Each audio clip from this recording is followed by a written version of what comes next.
Everybody. Over the last few weeks, as you know, we've been covering some pretty profound, pretty horrifying, and frankly apocalyptic territory in the history of modern Europe.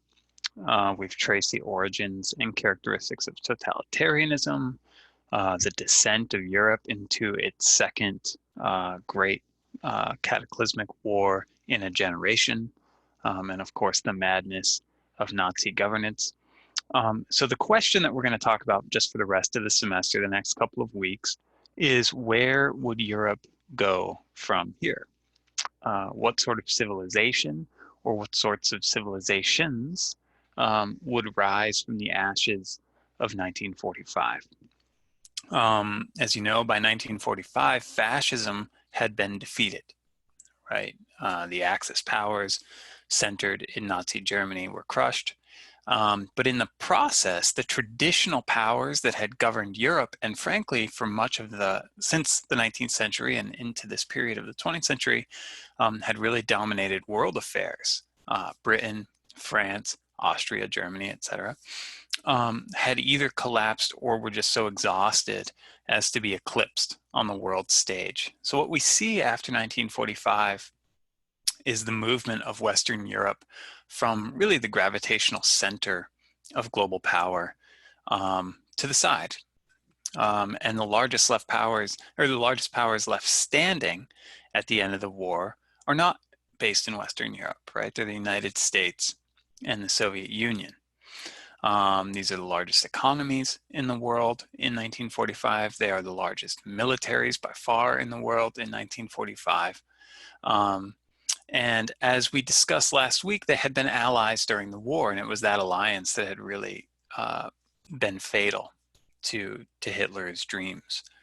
But in the years following 1945, these two superpowers are going to start to sink into a very icy geopolitical rivalry that will last for 40 years, all the way up into the 1990s, and that's become known as the Cold War. The Cold War never deteriorated into a conventional military war, but it was fought on many fronts. It was fought to some extent on a military front throughout the so-called Third World, right? The parts of the world that communist Soviet Union and capitalist United States and its allies struggled to control. And these are from Latin America and Africa, Southeast Asia. But it's also fought on ideological fronts. It's fought on political fronts, economic and cultural fronts. Basically, every sphere of international life became an area of struggle between the Soviet Union and the US during the Cold War. Everything from the Olympics to the global economy is at stake here. Here you see an image from 1945. This is at the Yalta Conference in Soviet Ukraine. This is about 2 months before the end of the war in Europe, 2 months as well before the death of President Franklin Roosevelt, who's in the middle here. To his right is the British Prime Minister Winston Churchill, and to his left is, of course, Joseph Stalin. But even by this point, even though they're all getting along to some extent, right? They're working alongside one another, as we can see here. The alliance between the USSR and its Western allies, especially the US and Great Britain, is beginning to wear thin. There's strategic disagreements about how to finish the war. Stalin is pushing for a much greater US and UK intervention on the Western Front. He's demanding that they relieve some of the pressure that the USSR has been under for now 3 years at this point, 4 years at this point. Remember the Normandy invasion, which is just about 6 months before this picture was taken in the summer of 1944. The Normandy invasion was 3 full years after Operation Barbarossa, that German invasion of the Soviet Union, had begun. So there's 3 full years where the Western allies really aren't facing much of the brunt of the Nazi military, right? There's struggles in North Africa, there's struggles in Italy, and great successes for the Western Allies. And that helps. But as I said last week, the Soviet Union is facing 80% of the Nazi military. And so they want some relief, okay? And Stalin grows frustrated with this over time, especially as this country suffers tens of millions of casualties. And by 1945, Stalin's fairly well convinced that this is all a secret plot, that the Western Allies are intentionally holding back so that the Soviet Union will grow weaker and have a weaker post-war position to negotiate from. And the Allies also have pretty dramatically different opinions about what post-war Europe should look like compared with the Soviets, right? So there are disagreements. They know in February 1945, they know at Yalta that victory is going to come, right? It's only a matter of time. And so they're already beginning to discuss what that will look like, and they don't agree. Stalin envisions a so-called sphere of influence in Eastern Europe. His goal is to erect and then protect communist governments all throughout Eastern Europe, to create a sort of wall or buffer zone of communism between the capitalist West and the Soviet Union itself, right? And this is informed by the experience of Operation Barbarossa. He doesn't want to be easily invaded again. He wants to create these buffer states. But also, Stalin envisions spreading communism around the globe, and the Soviet Union's neighbors are as good a place as any to begin that project. This map is a little disappointing to me. I think it's very clear, and it shows you sort of what the sphere of influence looked like. There's a problem though, because it doesn't show us Yugoslavia, which is here. It's made up of what are now a number of different independent southeastern European states. Yugoslavia, communist state in Eastern Europe throughout this period, was not under the Soviet sphere of influence. It always sort of resisted, and Brooks details this in the textbook as well, but always sort of resisted Soviet encroachments and was a sort of another model of what communism could look like in the world outside of the Soviet Union. This map doesn't really make that clear, which is a bit frustrating.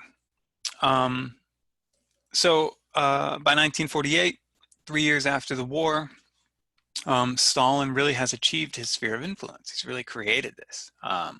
The USSR has installed governments, communist governments, all through Eastern Europe, which we can see here, right? We see Bulgaria in the far southeast, Albania, just north of Greece, Romania, Czechoslovakia, Hungary, Poland, all the way into East Germany. In every case, the outcome is the same, okay? This is the so-called Eastern Bloc, okay, the Eastern Bloc of nations, and all of them function in essentially the same way. Their economies are nationalized, central planning is imposed. These are all command economies, just like the Soviet Union. Agriculture is collectivized, just like we talked about happened in the Soviet Union in the 1930s. These are one-party states, meaning the Communist Party rules everything. There is no alternative. And they crush dissent, and ruling elites are like little Stalins. Okay, in each of these countries, there's a little Stalin who pledges his loyalty to the big Stalin in Moscow. So needless to say, these Western allies were concerned. Winston Churchill described the expanding Soviet sphere as an iron curtain that's draping itself over the continent, dividing Europe into two armed and hostile camps. The American foreign policy analyst, as we read this week, George Kennan, argued that the USSR and the United States are going to just continue to antagonize one another. He foresees this inevitable future back in the 1940s, unless the structure of Soviet power is dismantled, right? Unless it loses its structural integrity and falls apart over time. In the meantime, however, the US is going to have to contain Soviet expansion. Okay, so the Soviets are they're only going to survive if they can spread communism around the world. That's how he sees it. So you have to stop them from spreading communism around the world. And that policy is, of course, known as containment. The Soviets see things differently, probably, as you would expect. To them, the post-war settlement is one of stark division, like the Americans see it, or like the Western Europeans see it, but they have a different framing, right? They say that they are the bulwark against Western imperialism. They are a bulwark of democracy against a sort of Western totalizing domination. Okay, so they see themselves as the democracy and freedom in the world. You know, and in some of the readings we saw this week, and based on what we already know about Stalinism, it seems pretty clear that most of the rest of the world did not accept that. And certainly the capitalist world had a hard time accepting that the Soviet Union was the bastion of democracy and freedom. But Brooks points out, and I think this is an important fact to keep in mind, by the 1960s, at least 1/3 of the world lived under a communist society. And I think it's important for us to recognize that although there are gross abuses, extremely gross abuses of power in communist China and the communist Soviet Union in the middle of the 20th century, that doesn't necessarily mean that people living in those societies didn't support them, right? We've talked about how totalitarian subjects, really many of them loved and were devoted to those societies. The same is true for post-war communist societies. There's a great deal of popular support for communism in the post-war world, not only in Soviet Union and in China, but throughout the third world and even in many Western societies, which makes the challenge of containment real, right? You wouldn't have to worry as much about containment if there wasn't popular support for communism around the world. So that's an important thing to keep in mind. So in short, the US and the USSR have irreconcilable positions in post-war, in the post-war world.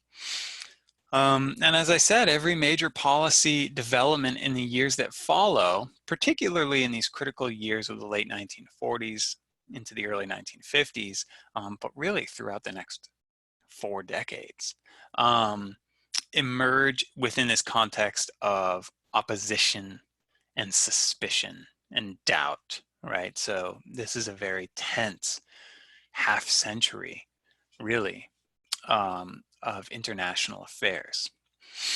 Let's think about one of the most important early policies that exists in this context, the Marshall Plan, okay, named for US Secretary of State George Marshall. And it's a plan for the United States to extend financial support to as many European states as will accept the support, so they can rebuild their economies. And it's not just charity, right? It's not just, well, you've fallen on hard times and we want to help out our old friends, right? That's not really the motivation. That's never going to be enough in any foreign policy to make the money flow, right? Instead, this is a strategy on the part of the US to cultivate liberal capitalist institutions throughout Europe. And it's really throughout Europe, although Eastern European states don't accept the money, Stalin pressures them not to. So these resources really end up going to Western Europe. In essence, the Marshall Plan is an attempt to build allies, to build new governments who will be allies of the United States in this tense Cold War context. By the time, and here you have let's take a look, for example, at what Germany looked like in the post-war period, right? You really do need to build these countries, right? This is starting as close to from scratch as you can get, okay? By the time the war was over, the continent was totally demolished, And Theodore White writes very eloquently, I think, about this in the source we read this week. We're talking about 6 years of horrifying wars, and the last year plus is especially devastating in Germany. Bridges, ports, roads, any critical infrastructure is totally gone. There is very little agricultural capacity left. It's a continent that's been depopulated in many ways, right? There's massacres of humans throughout this period, as we talked about with the Holocaust, but it's also been wiped clean of much of its livestock, right? Which obviously is not as severe a crisis as the humanitarian crisis, but it's a really profound problem when animals and land that you depend on to feed the population are gone, right? They're all killed. So by 1953, the United States has pumped $13 billion into war-torn Europe. And the success is almost unbelievable, especially to people who live in Western Europe. And their standard of living is transformed in a very short period of time, right? In essentially a decade. Western Europe, many of the scars are not gone, of course, but it is more or less on its way to being totally rebuilt. West Germany's economic output, and this is sort of a vague metric, it's a little hard to wrap your mind around, but it increases by 321% between 1945 and 1951. This is called the German miracle, right? It is if you compare this, for example, to after World War I, we talked about the incredible difficulty that especially the German economy had in sort of getting its feet in the years after the First World War. I don't know if you remember, I showed images of people burning paper money because inflation was so bad. People were starving in 1920s Germany. And although there's a brief recovery in the mid-20s, it collapses again with the Great Depression. Avoiding that is the number one priority for US policymakers, avoiding a post-war depression, not only for domestic stability, right, back home in the United States, but also to make sure that these new governments, these new liberal capitalist governments that are developing in post-war Europe are stable, they're strong, they resist extreme politics like communism. Okay, that's really the motivation of the Marshall Plan. Stalin sees the Marshall Plan as an instrument of imperialism. He sees it as a tool of economic domination. Here we have a kind of hilarious picture of Stalin as a not very intimidating basketball player attempting to block the shot of the Marshall Plan,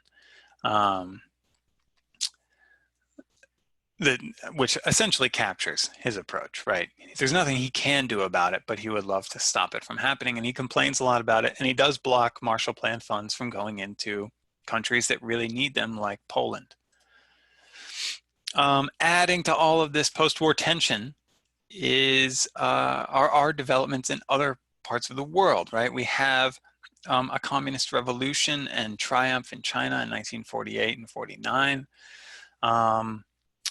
We have a struggle, a real intense site of struggle between the Soviets and the Americans, the Western Allies. In 1948, the Soviets block all entrances to the city of Berlin. And so the Western Allies begin airlifting supplies into Berlin. This lasts for more than a year. These like daily, constant airlifts of food and other critical supplies to feed the city as it's rebuilding. It's called the Berlin Airlift. We have a civil war in Korea from 1950 to 1953, and this functions as a sort of quasi-war between the capitalist democratic West and the communist East, China and the Soviet Union. In the US, of course, we call this the Korean War. It's never actually truly ended. And then obviously, very famously, we have these tensions escalating on a military front when the Soviets developed their own atomic weapon in 1949, the US, of course, had detonated 2 atomic bombs in Japan in 1945 to end the war in the Pacific. The US then ups the ante in 1952 and develops this, a hydrogen bomb. And then the Soviets are able to do the same the next year. And this is the so-called arms race, right? Both nations devoting more and more and more of their gross domestic product each year to improving their military capacity until they achieve what's known as mutually assured destruction, right?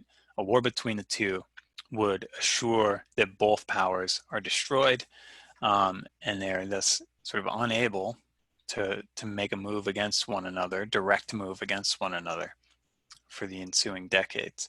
And we live with this problem still. The denuclearization remains, I think, a really important challenge in the 21st century, but it's one that is sort of easily ignored in the context of global pandemics, but also in the context of global warming, in the context of terrorism. People have sort of forgotten about the challenges of denuclearization. But it's still there. These weapons haven't gone anywhere. There's a reduction of the number of weapons in the 1970s, and then especially under President Reagan and the Soviet Premier Gorbachev. I'll talk about both of them next week. In the 1980s, they reduced the number of weapons. They both saw that this was absurd and dangerous. But we haven't had much movement on that front since the 1980s, so we still live with this. Anyway, these are the origins of the Cold War. 2 rival powers assembling alliances, engaging in proxy wars, outlining competing visions of governance for the entire world. The Western powers, they assemble a new military alliance called NATO, the North Atlantic Treaty Organization, and the Eastern powers then form a counter to NATO called the Warsaw Pact. And this is, of course, about modern Europe. Modern Europe is completely caught in the middle, right? You go back to that map I showed a few minutes ago of Stalin's sphere of influence. There's Western Europe, right? It is the gray zone.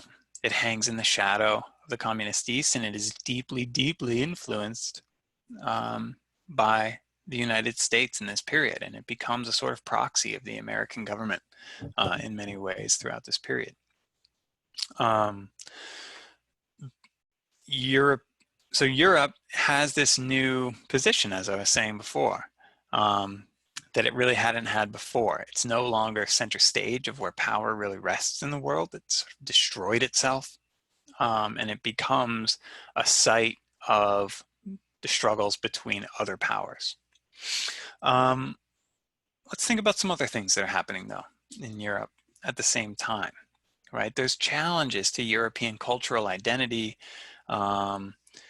European political identity, as they had developed since the beginning of this course, right? Since we started back in the 18th century, all the way up until the mid-20th century, there's been these trends developing, and the state of affairs in 1945 and after really challenge the direction of a lot of those trends. So Europe has to sort of start anew in many ways in the search for its own identity. And one of the ways that this happens is through the process of decolonization. We talked so much about imperialism a couple months ago there. And we talked about how European powers really staked their claims literally all over the world and gobbled up most of the territory of the world. But between the 1940s and the 1970s, the once great empires of Western Europe begin to divest themselves of their colonies. Even India, right? This is the most famous example of decolonization, is Indian independence, and then the partition of India into 2 countries, India and Pakistan, right? This is the jewel of the British Empire. There is no place on earth that better symbolizes European imperialism than India. And yet it achieves its independence in 1947. This is a stunning development. for people within the British Empire, but also anyone keeping an eye on these things. And in the ensuing years, British colonies around the world also gained their independence, right? There's that old saying, the sun never sets on the British Empire, but it definitely does after this post-war period. And decolonization isn't always peaceable, right? There's a lot of glorious developments here. This is many people achieving national freedom that they could have only dreamed of in an earlier generation. But it's also often violent. It's uneven. Many of the newly independent countries are unstable. Think about the horrific wars launched by the French government in the 1950s and 60s to maintain their hold on colonies in Algeria, North Africa, and in Vietnam, right, preceding the American intervention into Vietnam in the early 60s. And decolonization, although it seems like a very good thing, it seems like a smart move for the Western Europeans to stop pretending that they can control these places. It's not necessarily just a sign of European altruism, right? It's not just that everyone said, well, it's actually not so great, maybe we shouldn't do it anymore. Decolonization was a response to Cold War realities, as almost everything in this period is. The Soviets spend a lot of their time criticizing the Western imperialists, saying, look, they only want to dominate. And this is a way for the Soviets to carve out influence in this new so-called third world, right? To say, they are going to try and dominate you. We support your independence. And so the Western powers have to begin moving away from imperialism as a sort of negotiating tactic with the billions of people who live outside of the West, the sort of capitalist imperialist West, and the communist Soviet Union. It was also a response to a resurgent European liberalism, right? It becomes very clear as liberalism takes root again, and I'll talk more about this in a second, as liberalism takes root again in Western Europe, and Europeans are increasingly reminded of the importance of self-governance. They're reminded of the importance of individual liberty, national self-determination. It becomes very absurd for them to continue controlling distant people and robbing them of all of their wealth and autonomy. And then the other factor is that Western Europe doesn't really stand on its own 2 feet anymore in the post-war period, right? The United States provides the bulk of the military and financial support for these governments, especially early on. And so it doesn't really make sense for these governments to try and continue maintaining distant colonies, right? That's expensive. It requires a ton of military investment that they're just not in a position to provide anymore. And so European imperialism begins to erode for the 3 decades or so following the Second World War. So, divested from their colonies, they're caught in the crosshairs of a new global struggle, struggling to rebuild after the war. European nations in the post-war period, they're embarking on a sort of radically new approach to international relations. Okay, this is a new dawn in what it means to be European. If the old age was in many ways defined by rivalry and tension, right, between, say, France and Germany, Britain and France, new European leaders in the post-war period, they embrace cooperation. Winston Churchill put it like this in 1946. He said, we must build a United States of Europe. A United States of Europe. European countries should begin thinking of themselves in the way that American states do, right? They are sovereign, they have some degree of autonomy, but they also all pledge commitment to a sort of higher authority. And they see themselves as working towards the same goals, okay? And the most significant cooperative developments, especially early on, are economic, as they kind of always are, right? In 1951, The European Coal and Steel Community was formed by France, West Germany, Italy, Belgium, the Netherlands, and Luxembourg, with the goal of pooling these two really crucial resources, coal and steel, controlling prices for both of these commodities, regulating access to both of these commodities. So, I mean, it's almost impossible to imagine this in the light of the 1920s. Remember we talked about the unbelievable tension between Germany and France in the 1920s, the French desire for revenge for the First World War, the sort of bloodthirsty hatred that both countries had for one another.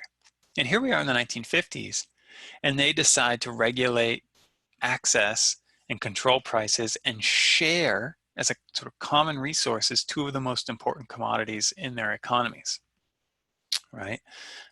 It's a stunning development. One French leader put it, the European coal and steel community eliminated the age-old opposition of France and Germany. Okay, we are no longer, not only are we not enemies anymore, not only are we allies, but we are reducing our own national sovereignty to mutually support one another.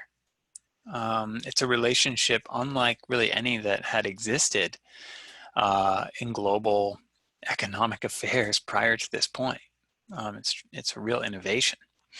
And it doesn't just have economic significance, right? It has really profound political significance to say that we're going to share these two resources. In 1957, the ECSC expanded its cooperation into an entirely free market zone. Okay, so there's almost no tariffs, no trade barriers between the countries that are members. And this is just promoting commerce, right? French wine can move freely into Germany. German beer and sausage can move freely into France. And we don't see these as areas for competition against one another, right? It's reducing the power of the border between the countries. That border that had been at the very center of starting the First World War. And you'll remember carving up that border in the Versailles Treaty had been the essence of Nazi rage and resentment, right? So much bitterness and hatred over German territories being partitioned into France and put behind that border. Well, now both are saying, yeah, maybe that border doesn't actually matter all that much, right? This is a huge development. And it becomes known as the European Economic Community. Okay, so this is an expansion of the coal and steel community. Now it is the European Economic Community. And in the years ahead, it starts to grow. And it includes Great Britain, and it includes Ireland, and it includes Denmark. And by the 1980s, it brings in some of the poorer Southern European countries, Spain and Portugal and Greece. Okay, this is Churchill's idea. This is a sort of United States of Europe. And as you can probably guess, this is all leading towards the development of the European Union. These are deep ties. These are economic relationships. They become deep political relationships, and they also become cultural relationships, right? There's an emerging sense of European identity. As well as it's not like Germans don't think of themselves as German anymore, or the French don't think of themselves as French anymore. Of course, they certainly do. Those identities remain, but they're making room as well now for a shared European identity. And next week, with a little bit of time, I can talk about where this has gone, right? All of us have lived through Brexit, and Brexit has been an explicit challenge to all of these developments, these 70 plus years of developing cooperation. Yet the sort of dream of a unified European culture and economy remains, right? Brexit has certainly been a challenge to it, but it continues. In addition to cooperation, post-war European countries also began to adopt very generous social welfare provisions that would be administered by their governments. These programs, just like cooperation, these programs are an attempt to mitigate the problems that have haunted Europe in the past, especially in the last 50 years. leading to this era of world wars and depression and destruction and genocide, right? What are the sort of bedrock problems that could lead to these developments is something that a lot of Europeans are asking themselves in the 40s. They were asking themselves these questions as well in the 20s and 30s, but they were gaining less traction.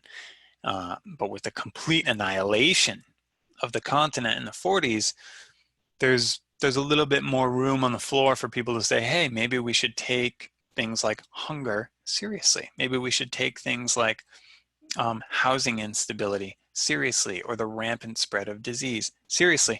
And maybe we should consider raising people's standards of living so that they don't become desperate and reach for extreme politics again. And this idea is most famously articulated by this guy, William Beveridge. He's a British economist, he's a bureaucrat, and he says there are 5 giant evils that produce political catastrophes.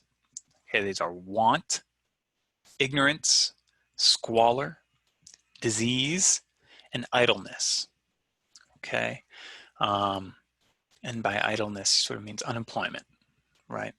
So Beveridge developed a plan to attack these 5 giant evils, to make sure that they never haunt Europe again in the ways that they had since the turn of the century.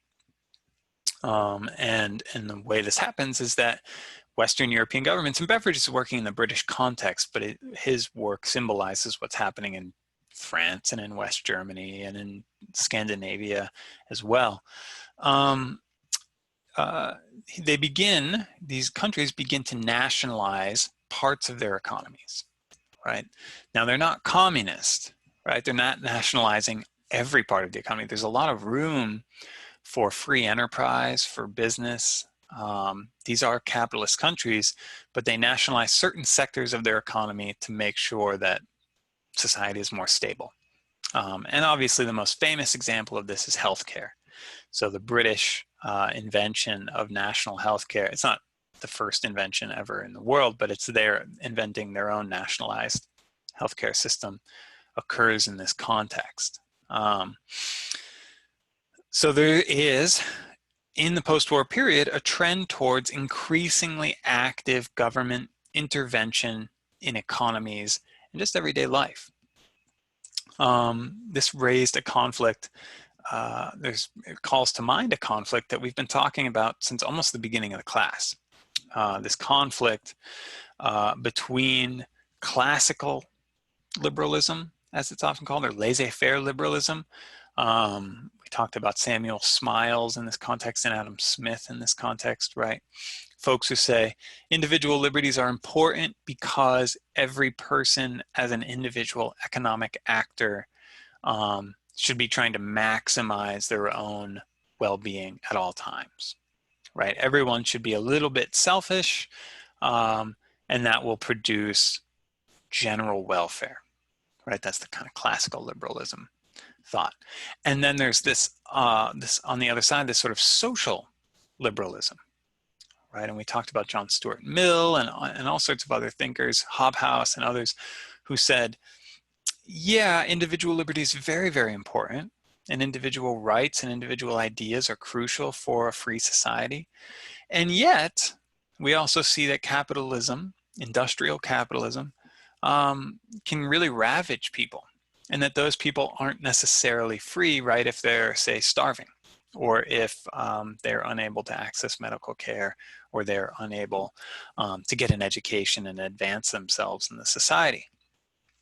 So this is a sort of activist, welfare-focused liberalism, and it's that type of liberalism that's really on the rise in post-war Europe, right? It's a commitment to individual liberty alongside a commitment to a sort of baseline standard of living, and an admittance that government has a role in providing for that standard of living. And this is, of course, happening in the United States as well at the same time. This is the sort of, in the US, the golden age of this kind of social welfare liberalism. And that continues through the early 1970s with all of this, the creation of the sort of federal environmental law. by the early 70s and has been in Western Europe and in the United States kind of on the decline ever since the 70s, and at some points in rapid decline. How did Western European governments do this? Well, they raise taxes, right? They have higher taxes. There's a higher expectation of everybody paying in, and the outcome is pensions for the elderly, right? One of the great problems in Western societies was poverty among the elderly, right? Once people could no longer work anymore, almost no Western societies, the US or in Western Europe, had a way to support those people outside of just families taking them in and taking care of them. And so these pensions are a way to make sure that as you grow old, you don't just wither into poverty and starve to death, which was sort of the norm beforehand. They have unemployment insurance. Okay, if you lose work, you're not going to become destitute immediately and lose everything. Education, right? Most of these societies provide free college, job training, public housing, and of course, universal medical care. So European leaders kind of come to a consensus in this period that these sort of advances in statecraft and social welfare are essential if we want to prevent ourselves from falling back into extremism and war.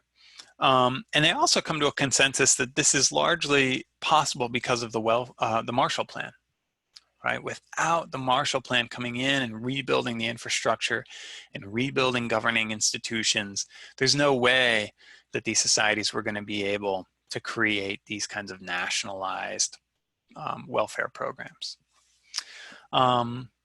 So a lot of Europeans are really happy about the Marshall Plan. Right? They say, this is great. You know, life is better.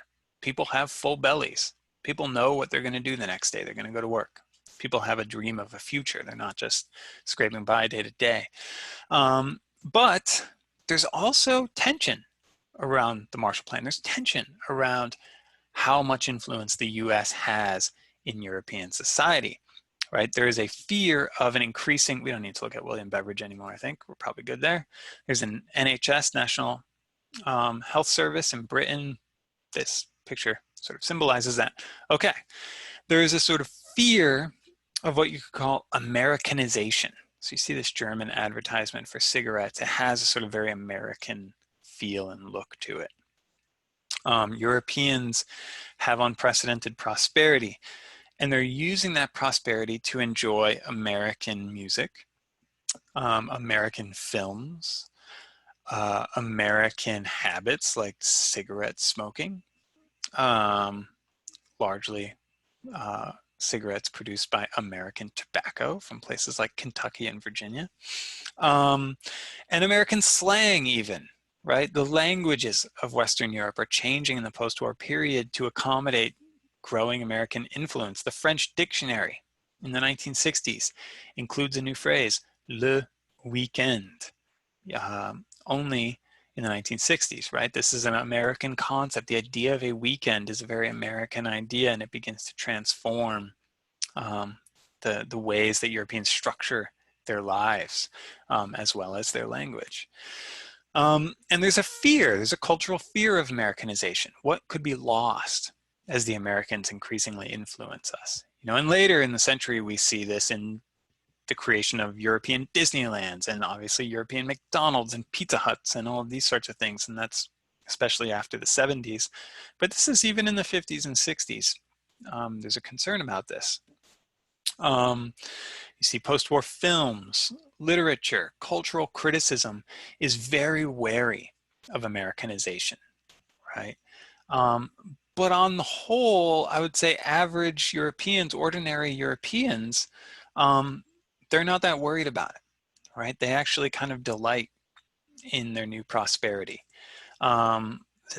French per capita income from 1958 to 1974 increased by 80%. In 16 years, the per capita income increased by 80%.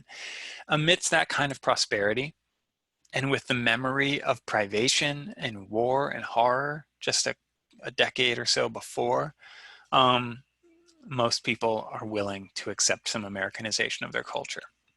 Okay. If you can have a TV, or you can have some cigarettes, and you know they're going to be there tomorrow, you're willing to accept a lot. Okay, I think that's a good rule of modernity. The echoes of conspicuous consumption that we talked about way back when we talked about the Victorian middle class, that hasn't gone anywhere. People want to consume. They want to buy material goods that are made possible in this machine age. They want to enjoy them. They also want to show their neighbors that they have them, right? We know this story in the US, the idea of the suburbs or keeping up with the Joneses. This is the case as well for Europeans. And it's available to a much larger spectrum of the population than it ever has been before. That Victorian middle class was actually really small, right? Most of those societies were the industrial working class. Well, here, even the working class now has access to some degree of prosperity and comfort and material wealth.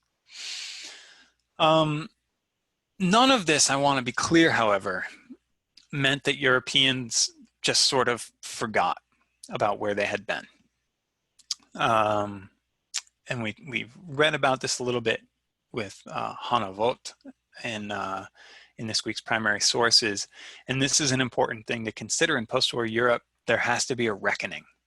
There has to be a realization that everything they had gone through as a continent, especially in the 30s and 40s, had to be dealt with. It had to be made public. And that is something really important when we consider the German context in the post-war period. As you may know, much of the Nazi leadership, the big fish, as it were, of the Nazi Party committed suicide in 1945. Himmler, Goebbels, the propaganda minister, and then of course Hitler himself all committed suicide in the spring of 45. And those who hadn't cheated justice or escaped, frequently they escaped to South America, were arrested by the Allied forces, whether in the East by the Soviets or in the West by the Americans, the British, put on trial in the German town of Nuremberg. We read about this a little bit this week. And there, a tribunal of representatives from the US, the UK, France, and the Soviet Union tried the top remaining Nazi leaders, government officials, military chiefs, etc. There's an image from the Nuremberg trials. And the chief charges at this trial might sound familiar to us. These are very common concepts that we hear about in our world today. War crimes, crimes against peace, crimes against humanity. But these are new concepts after 1945, right? These are concepts that are essentially invented to make sense of what the Nazis had done. And the new international order, one of the reasons that we know about these concepts is that the new international order really tries to build itself around an idea of justice that makes sense of something like crimes against humanity, right? So the international community begins to try and commit itself through the United Nations in particular to policing any crime of the sort of scale that the Nazis had accomplished, or anyone even attempting to do so. So we see throughout the post-war period and into today concern about whether, say, a civil war somewhere like Syria or Rwanda is escalating into a stage of crimes against humanity. And that's a legacy of the Nuremberg trials. It's a legacy of the post-war period. Many of these figures were executed soon after, found guilty and executed. And it's kind of a cathartic conclusion, although an unsatisfying one, because there's so few of these guys and so many had managed to escape or had cheated justice by killing themselves. But despite, whatever catharsis it had that wasn't going to absolve German guilt for the crimes of the Nazis. Um, right, it couldn't, because this is only a handful of party leaders, and um, the Nazi regime was an entire nation of people, right? Germany's post-war chancellor is a guy named Konrad Adenauer. And his great challenge is to move his country forward into this new era while still managing to address what had happened under the Nazis. Adenauer himself had been interned at Buchenwald concentration camp. He had been a prominent politician in pre-war Germany. He was not a Nazi, so he was not interested in absolving the Nazis. He had been one of their victims. But he also governed a population that had participated in these crimes, right? Whatever Adenauer himself had experienced was less relevant than the fact that many of the people in his own country were in fact guilty, right? Here's an image. One of the ways the Allies tried to influence German opinion after the war was by forcing Germans to watch footage like we saw in Night and Fog from the camps, right, to come to terms. So these are German soldiers, I believe this is 1945, it might be 46, who are being forced to watch. These are prisoners of war being forced to watch that footage. Everyday Germans were also forced to watch, right? Folks who lived near concentration camps were brought into the camps and forced to look at what had happened. Common people in cities across Germany were marched into movie theaters, shown footage before they could receive things like bread rations. Right? There's an attempt, a desperate sort of attempt on the Allies' part to say this happened, right? That we have to come to terms with the fact that this happened. And that's a really important task, because in 1945, there were 8 million Nazi Party members in Germany. 8 million. And that's just party members, right? People who were the most devoted. That doesn't account for everyday people who found other ways to support Nazis. The Nuremberg trials had, a few dozen people on trial. 8 million party members, right? These trials could never come to terms with that kind of participation, that kind of guilt. In a lot of cities, nearly every single influential professional had been a Nazi. Every doctor, every lawyer, every member of the police force had been a Nazi. Every school teacher had been a Nazi Party member.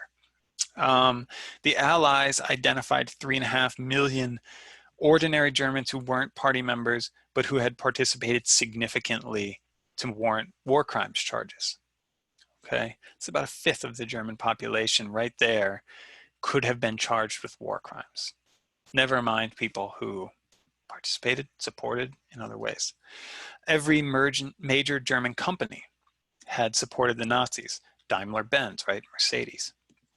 IG Farben, Krupp Steel, Ford Work, which is the German branch of Ford Motor Company, which is obviously an American company, but had this German branch. All of them had participated in Nazi governance and used slave labor, helped build concentration camps, helped deport people to concentration camps, and they're all still there.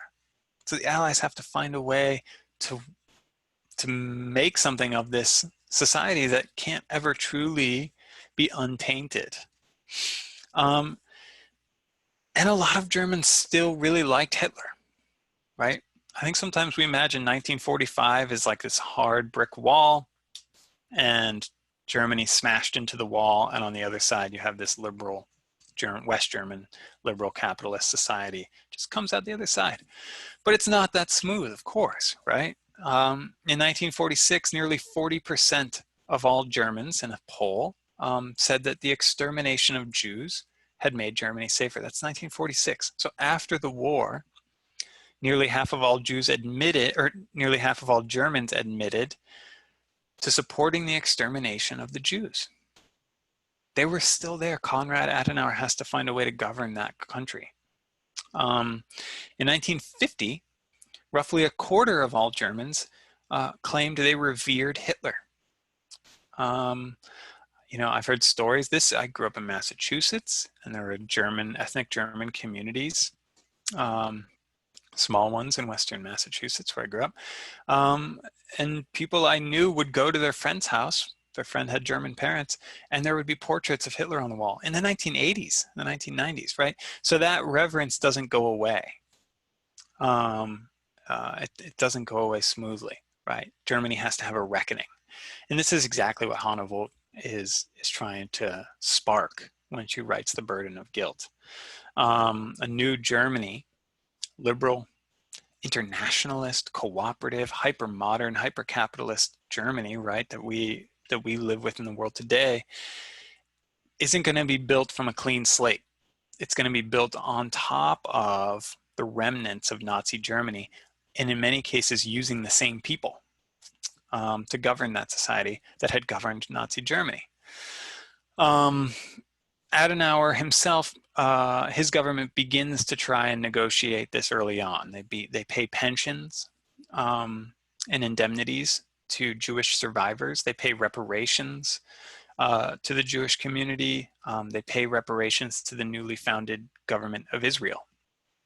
Okay, so there's a recognition this was an evil, and we can never fully atone for it, but we have to find ways to pay back some kind of reparation, right? Which is a way of making up for all of the wealth that was stolen from the Jewish community. Hannah Volt and other historically minded Germans call on their fellow countrymen to address the burden of guilt, atone for their sins, begin teaching the Holocaust in public schools, make sure every German citizen knows exactly what happened. Okay, there has to be a public reckoning, or else it was all for nothing. And all of this is West Germany, right? Between 1945 and the 1990s, there's two Germanys. There's the liberal capitalist West, but then there's the communist Soviet-directed East. Here you see the Berlin Wall as it's being constructed, nearly 100 miles long, more than 12 feet high, constructed by the Soviets in 1961, and defended by East German soldiers from 1961 till it was pulled down in 1989. The stated intention behind the wall was to keep out Western spies, but it was pretty obvious that the real purpose was to keep in East Germans who would have fled to the much more prosperous West. And this was necessary because the standard of living in the West was so rapidly improving, and the standard of living in communist East Germany was very stagnant throughout this period. And that stagnation wasn't unique to East Germany. It was throughout Eastern European. What we see in the post-war period, and I saw that you might have seen this at the beginning of this lecture, the title of the lecture, is there's an emergence of two Europes. There is the sort of liberal capitalist West, prosperous, open, very diverse, increasingly diverse as people from the decolonizing world migrate into Western Europe. And we have this kind of stagnant East that is closed and is somewhat paranoid, right? Life on the other side of the Iron Curtain is very different. So let's talk just for a few minutes about that. I'll wrap up as quickly as I can here. About the Soviet sphere of influence and how it affected everyday life. Stalin dies in 1953.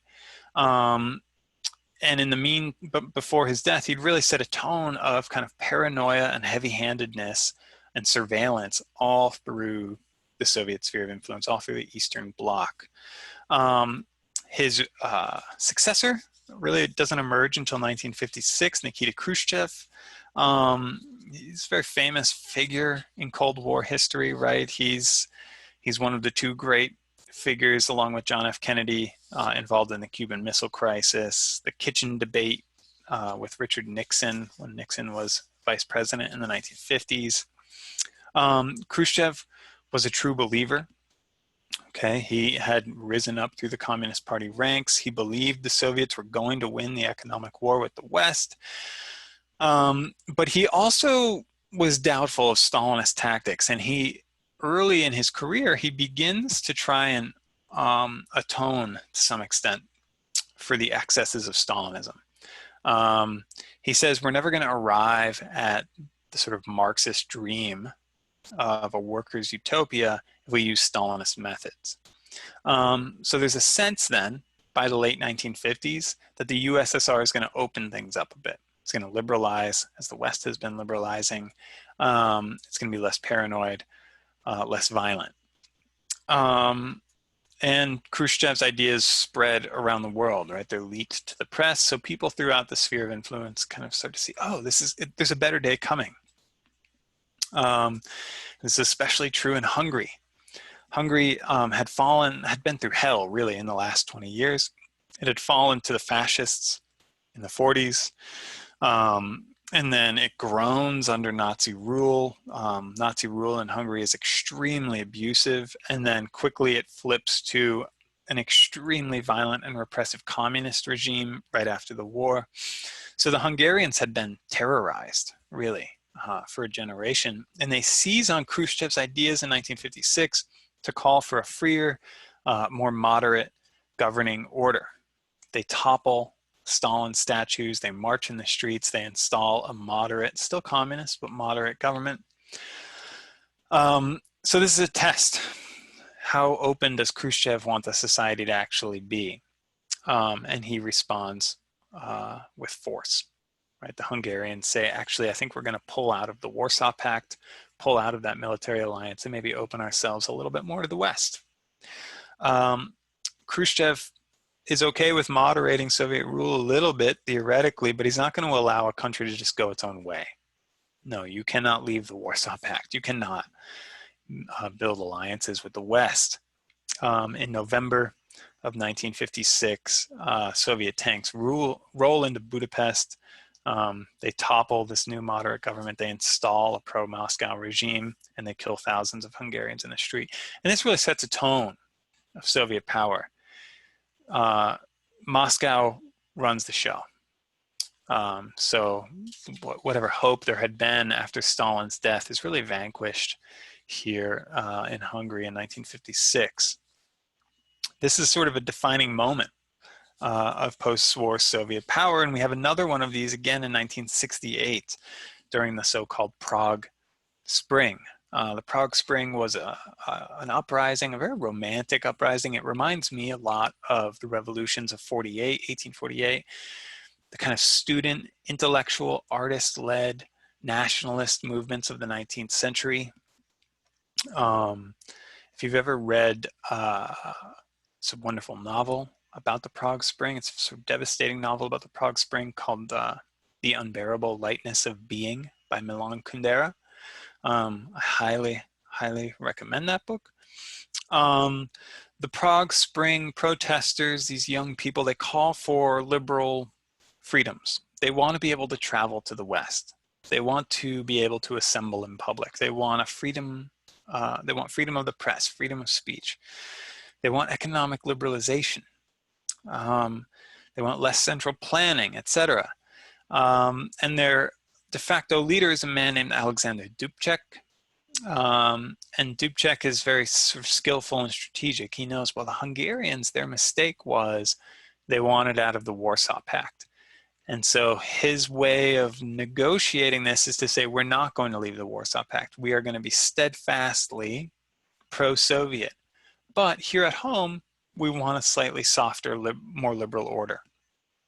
By this point, Khrushchev is out of power. A more hardline premier named Leonid Brezhnev is in power, and Brezhnev says, no, you will not even liberalize. There cannot be a softening of communism in Czechoslovakia, because that might then lead to problems elsewhere. And so in August of 1968, in a sort of devastating moment for this very romantic movement, 250,000 Warsaw Pact troops move into Prague, capital of Czechoslovakia. They crush the uprising. Dubček is forced out of office. He's forced to go on the radio and renounce the protests in an extremely devastating experience.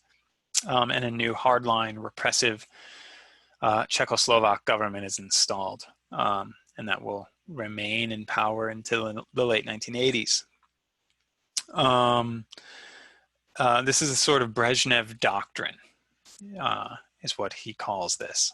Okay, he says, when forces that are hostile to socialism try to turn the development of some socialist country towards capitalism, it becomes a common problem and concern of all socialist countries. So what he means is no one will get to choose their own path economically. Everyone must follow the Soviet program.